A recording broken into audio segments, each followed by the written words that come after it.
Hello.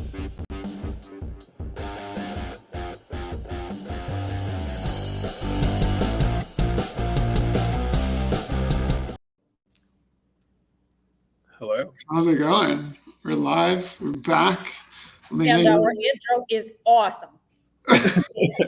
Well, it's getting better. I think we need a little more like fade out, downtime. But anyway, today's episode, since we're just yammering about the intro, is LinkedIn content, what works and what doesn't. The three of us have talked about this many times.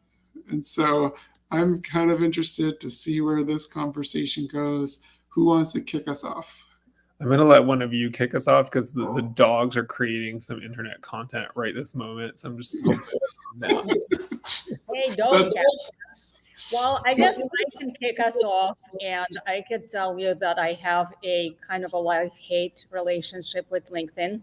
Mm-hmm. I used to love it. Now I'm dating myself, but LinkedIn, in my opinion, used to be very much a community, very much focused on professional development. And for those who want to network, search for jobs, it was very friendly.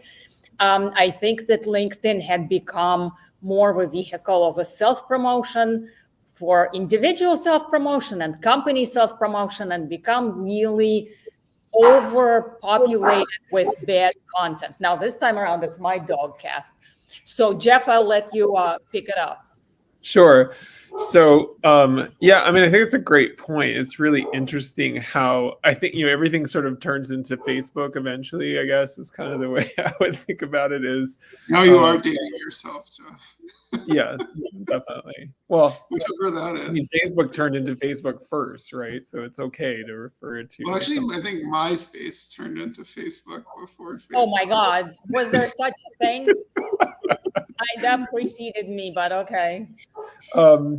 It's interesting, and I think there's this sort of fascinating. I guess we're just going to deal with the dogs doing their podcast. I wonder if they're all doing the podcast together. But at any rate, I do think that I think there's this interesting thing that.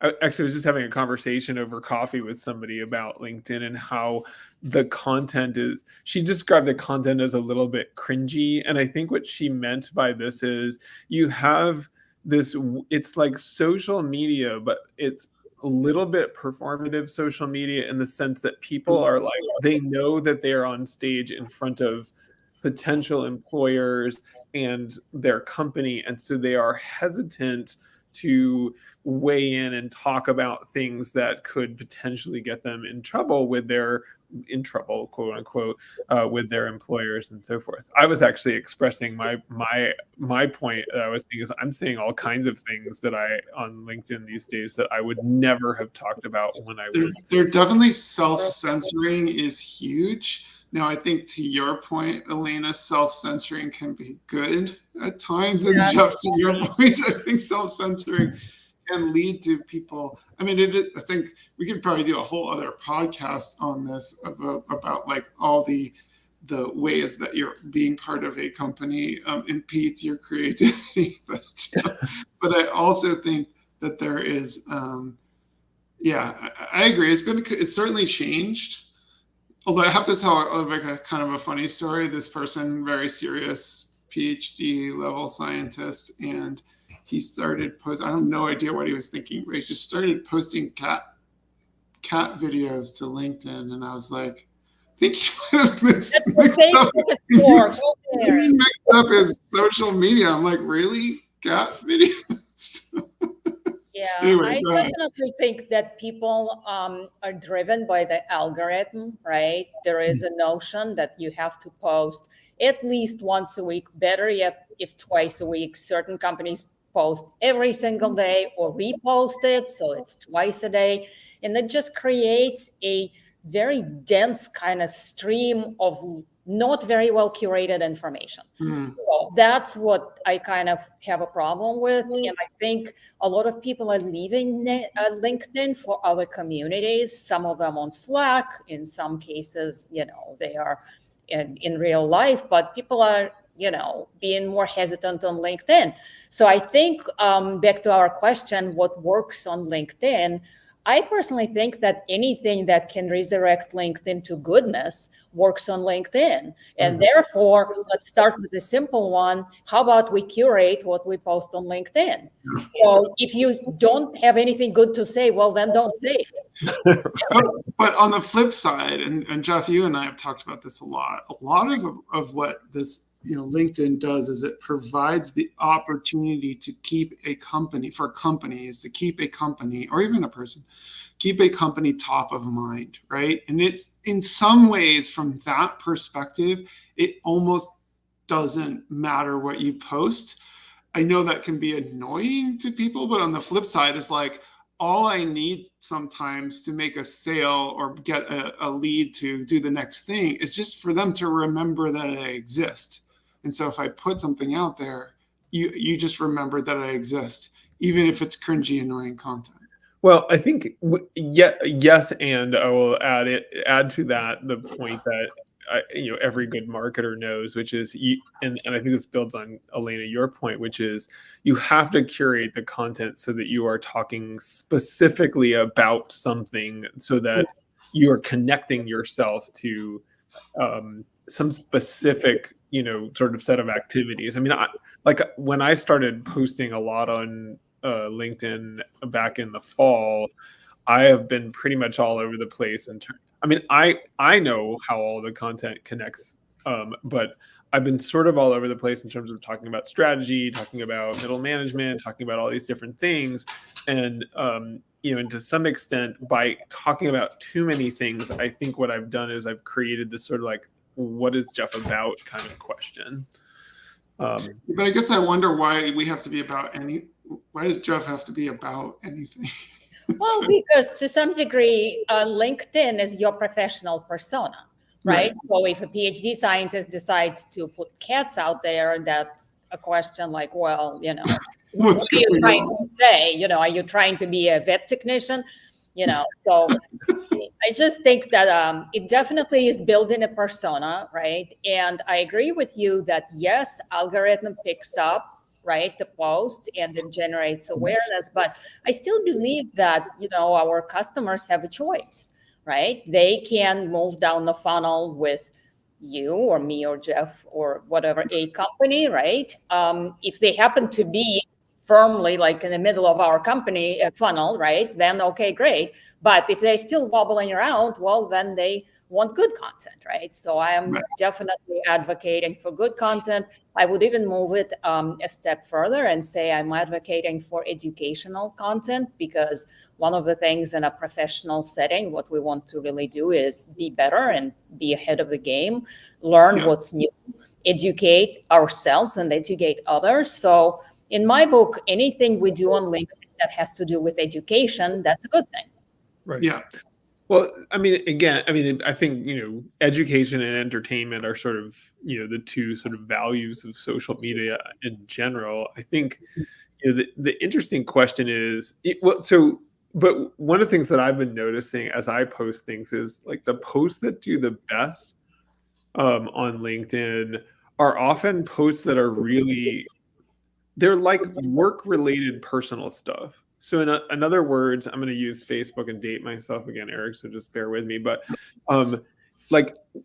people think about social media from the perspective of like, they want to hear about you and what you're doing and so forth. And so when you get really like all kind of about your product and so forth, at least in my experience, it tends to get less engagement. Now, I don't know whether an engagement is the most important metric or not, but it tends to get less engagement when I get really like focused on kind of, businessy stuff. But if I can talk about something that is businessy and have a personal angle to it, that seems to get more engagement. Like, for example, at a moderately, successful post yesterday, because I put a picture of Buddy, who was my dog years ago, who has, since passed away. But, you put a picture of your dog out there and talk about, and I was talking about like management lessons that I learned from Buddy the dog was my post. And it did moderately well, I think, because, dogs always do well. And so that the chemistry guy, or the PhD guy that I was talking about, like he put cats out, but but then there didn't connect back to why. You at least had a dog picture, which I was like, Jeff's going to do reasonably well on this one, because I saw that picture of Buddy and I knew Buddy, so I felt a little sad that Buddy's gone, but like, I was like, that's a cute dog, and you're making a point. Like that, I think makes sense. Well, I think it boils back down to your professional persona, right? So your professional persona is you're thoughtful, you're analyzing certain, life stages and certain events in your life and the dog ownership, and you're taking that to leadership. So that's you. Right. So people who know you in the network, they're happy to read that because it's spoken like you. And I agree that if you just put something that's just over the top and you think, well, I think it's educational. Yeah, I definitely am with you that, it's just going to scroll down and be forgotten. Right. Well, and actually, so there's a question for both of you. I don't know if any of us know the answer, but and Elena, actually, I'm interested in your take on this, is what is the most important metric when you're looking at content from your perspective?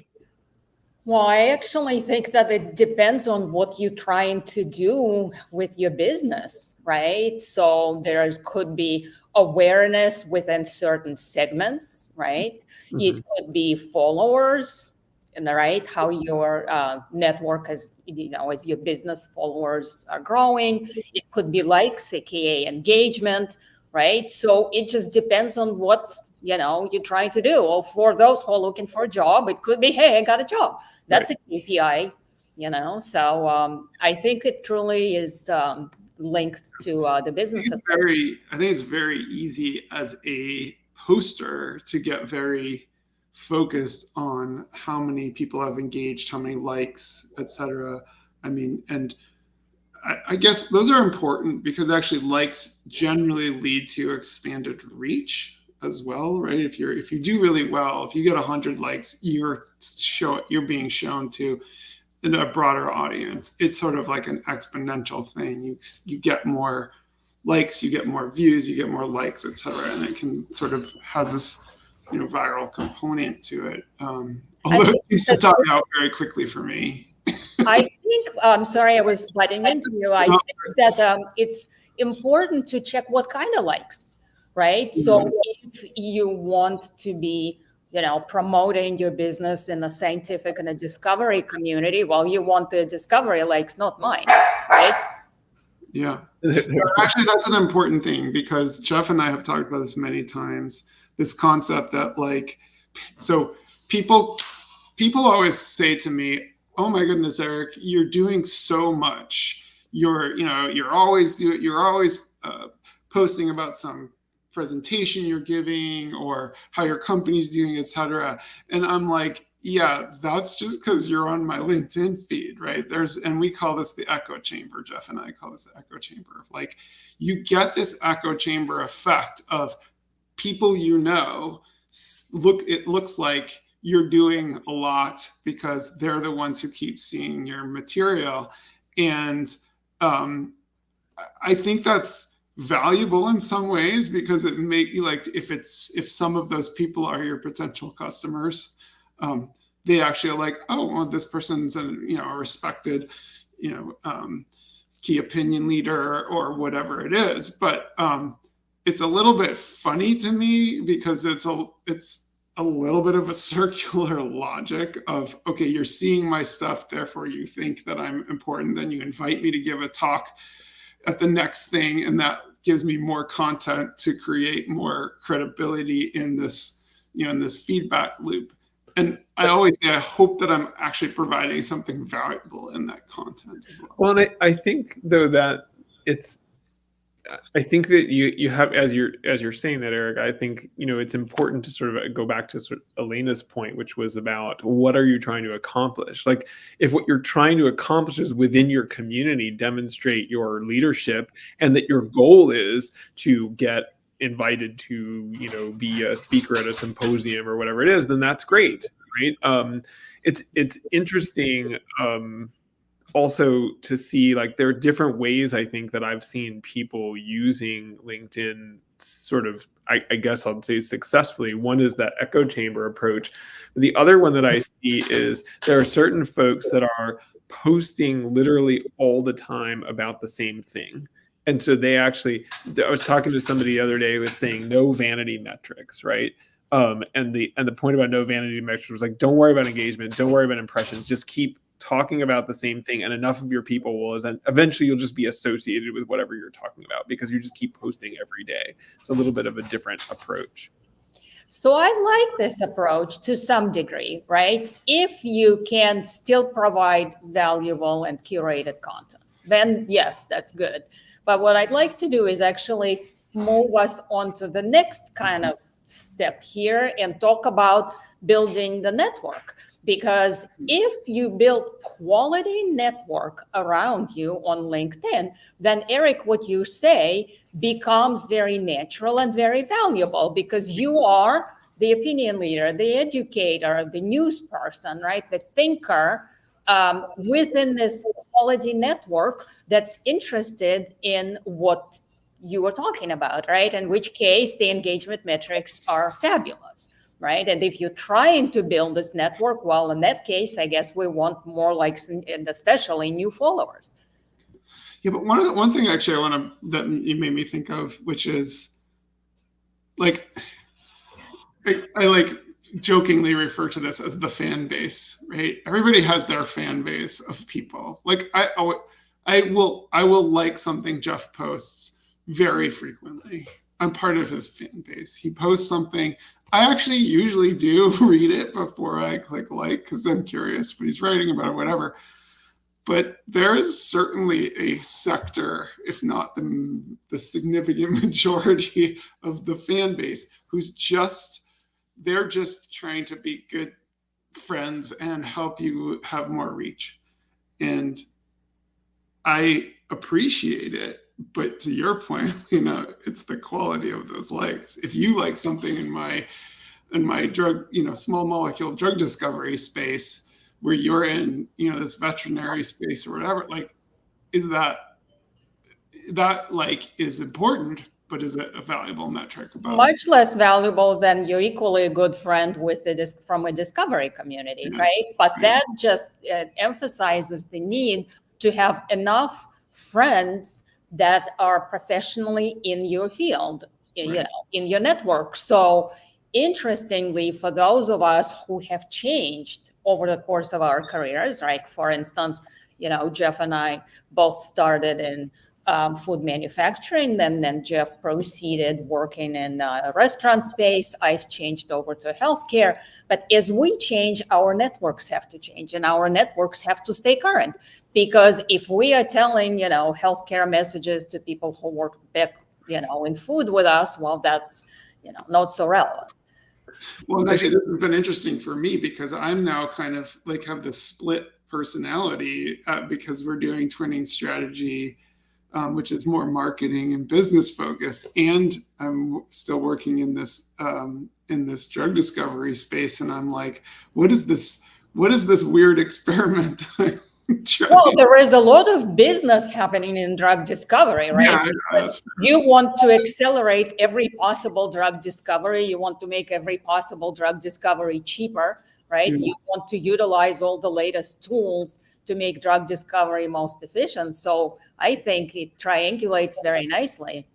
Yeah, I think also, and I don't know if this is right or wrong, but I do think that I've noticed that, like, when I post something about data analytics, which has obviously been sort of part of my recent career, I get one set of fans, to use your fan base point. And when I talk about, sort of management stuff, I get a different set of people that are liking that. And so I think to some extent it's possible to have more than one sort of persona on LinkedIn, and in terms of what you're talking about, I do think there's probably a point where if you're trying to sort of turn that into business, you're going to have to just pick a lane and really focus at it. I don't know if that's true, but that's my guess. So. Oh, I completely agree. I think you need to decide where you're going, right? And that really sets the KPIs, and it sets what you want to say, right? So if you are going towards, in my case, healthcare tech, then I have to talk about healthcare tech and make sure that I nurture the network that's focused on healthcare tech and not what's behind me, even though those are dear friends and they do a good job liking my post.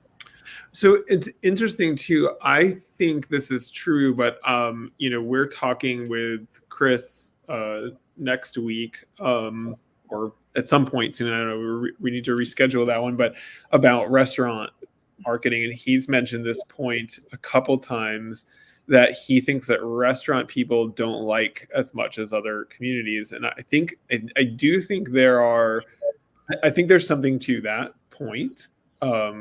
And I also have noticed that there are people that, like, when I post content, there are absolutely people who never like the content, but who mention to me that they have been reading it. And so I think that's another piece, is like different metrics for different communities, because certain communities don't sort of interact with LinkedIn in the same way. They may be there, they may be reading, but they're not reacting. And I certainly was doing that when I was in my sort of corporate role. I was not liking content because you definitely edit, right? Like we talked about this earlier. Like I don't want to like anything that might make somebody might disagree with or whatever. But I do think there are different groups of people who are just less likely to. I think people who are in corporate jobs are less likely than people who are not in corporate jobs. I think but I think also people in certain types of roles, maybe marketing roles or whatever, are more likely to, sort of be more openly, sort of liking things and getting involved in the discussion. I'm not sure that that's as true in every community. What do you think, Eric? In terms of like different communities, I think there's definitely something to that point there. I think there's I think the self-censoring thing is absolutely the case. I mean, I had a moment today, actually. Jeff's wife just posted something that was about I think it was in Oklahoma. There was a non-binary student who just got attacked and ended up dying from this attack. And I'm like, if I were in which is really, really sad thing, right? And I'm like, if I were at a job, I might, I even have the thought, I was like, okay, should I like this? It's a little bit, it shouldn't be political, but has this slight sort of political edge to it. And I was like, well, I don't work for anybody, so it doesn't really matter. But I think there is a real, problem with that. So there's that level of community. I think there's definitely, I don't know enough about sort of distinct like areas, what you were talking about, like restaurant people don't hit the like button as much as, scientists or something like that. I don't know if that's true. I think it's hard for me to assess, but I do see that different people in different parts of their careers are going to be very, very sort of different. And I also think there's a generational thing. I suspect that, we're sort of on the very, very early end of, our careers, kind of had already gotten started a bit before, social media was really even a thing. The Gen Zs and millennials and whatever, they've been living with this. I mean, they've been doing Facebook, well, not Facebook, TikTok, and they grew up on Facebook. Growing up on Facebook or whatever, it's a little bit different. I think there's there's the generational thing, and that also may be part of why there's a difference between restaurant versus other groups, because I suspect that a lot of restaurant, well, I guess I was thinking of restaurant people in the restaurants, maybe younger, but maybe not marketers and and such. So another thing I want to bring up is what I like about LinkedIn is collab articles. I am a big fan. I contribute to them usually on a weekend because whatever I have to say, I put out there. But my favorite part is actually reading them because I want to know what other people are saying, because there's so much out there in terms of tools and in terms of new apps, in terms of all kinds of stuff to learn. So I actually think it's a pretty genius initiative on LinkedIn's part. And I tell everybody about it and participate in it myself. So another piece of it that I think is really interesting is Sales Navigator, which is sort of like, okay, rather than focus on the social media per se aspect of LinkedIn, it's the sort of database network piece of it that you can now use. And the one thing I'm not as keen on about it is like, you don't get people's direct emails or whatever. You have to kind of, at least my understanding is, you have to kind of work through LinkedIn to use Sales Navigator, but it's a really interesting tool to me. I'm going to jump back for a second, Elena, to your point about the collaborative articles. I mean, it's very clear that LinkedIn is really pushing it, and they've got this whole sort of top voice thing where they're really sort of giving people sort of like extra visibility, if you will, for collaborating. This is it's an interesting tool, and it's interesting how it pops up in the feed, like when somebody, and so it is a different way of contributing, but also I guess to some extent you have to kind of move with LinkedIn, right? If that's what they're promoting right now, I guess that's what if you really want to get seen, that's a good way of doing it. And this whole sort of algorithm chasing thing is really, it's a little frustrating and confusing, because it's like, it seems like something worked one week and then the next week something very similar doesn't work, and it's hard to know what's driving it. But I think understanding that right now they have a focus on those collaborative articles, I think is a helpful is helpful to understand that if that's where they're focused, I guess that's where one should be to make progress. Yeah, and it's a good thing to learn, because as I am posting on these articles, I read what other contributors are saying, and I'm like, oh my God, this is something I haven't tried. Let me investigate it. So I make a note and I learn. So I appreciate it. What do you both think about this promotional, paid promotion via LinkedIn? I've actually tried it a couple of times, and it does seem to put your posts in front of a lot more people, but I'm not sure I'm not sure to what end. You can kind of subdivide the group of people where to some degree I want to target this group, whatever. But anyway, does either of you have any thoughts on that? No. So I have done them for one of my prior roles. You're referring to very short LinkedIn ads, right? Then they would land you some desirable on a desirable landing page.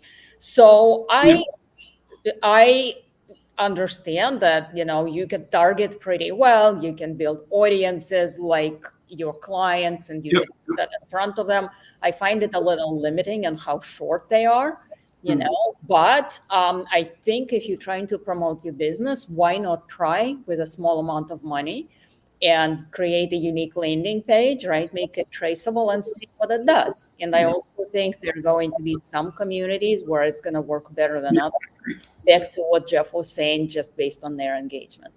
Well, and it's interesting. I tried to, I think I put a little bit of ad spending on a post, but it was just a content post. It wasn't really a true ad and so forth. It really didn't lead to very much engagement. And so I don't know whether that was just bad content on my part or what, but it didn't, it wasn't like, wow, this is super successul. I'm going to do this again. It just seemed like I had thrown away, $20 or something. So now I suspect that if you get it right, like there's some guy that is clearly put some dollars on advertising, hey, I can help consultants get land clients, and if you don't land a client in 90 days, you don't have to pay. And it is popped up like literally every time I looked at LinkedIn for the last week,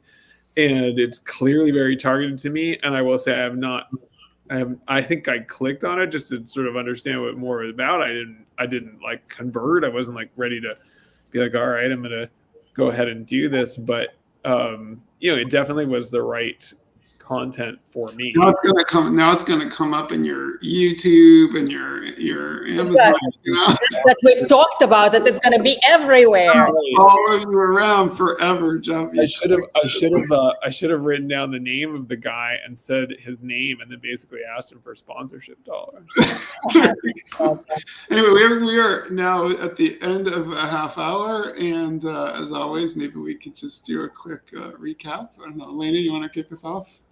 Yes, so I would like to recap on the relevance of communities and the fact that you need to build your network ahead of time, constantly, right? So if you're a business and if you're in discovery, and then that's the network, and you have to actively nurture it. And I actually, that's something that falls behind the content. And I think that's wrongly so. We have to build a network just as much. Agree. I guess, Eric, I would just say for me, it's all about, I think you just have to keep trying new things. LinkedIn is constantly shifting what they're focused on because they're trying to keep, the platform relevant. And so they have to keep changing it up. And so as a result, people who are creating content need to constantly be changing up what they're doing, what they're trying, how they're going about using the platform. And for my last topic, I would just say I'd like to thank my fan base for making my LinkedIn profile what it is today. I'm just kidding. Anyway, no, I do think I do. It is very heartwarming that there are people who care about me enough to try to help me promote. But I do think trying to figure out how to hit those second and third 3+ level connections is actually the much harder piece. Absolutely. All right, great to chat with you as always. Thank you for another episode. Wonderful. Be well. Thank you. Bye.